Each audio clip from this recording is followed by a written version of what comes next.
Pilser Bitzle 1911 von Karl Räder. Wa meinte fremd weit draus, hört sei Pelzer Mutterspruch, sieht ma rein sei Heimathaus. Ach, das geht ihm ordentlich noch. Singt ma draus a Heimatlied, hört derb traut Pelzer Wort, is em grad, als wa ma sieht, aus de Fern sein Heimatort.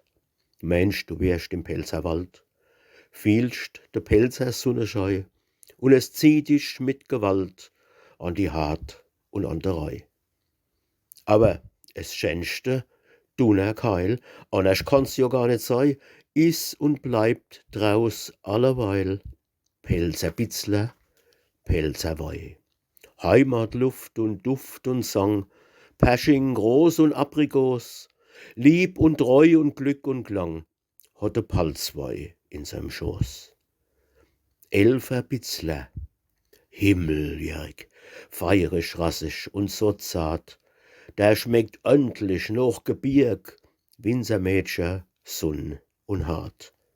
Ja, im Bitzler leid was drin, Winzerschwäß und Buttergeschmack, e Schneckel und e Spinn und e bissel Heimatdreck. Dazu Käste, Pelzer Wurst, Pelzer Grumbeere, blott gequillt, Pelzer Witz und Sang und Durst, Pelzer Mädchen, Pelzer Bursch, schöner gibt's nix auf der Welt.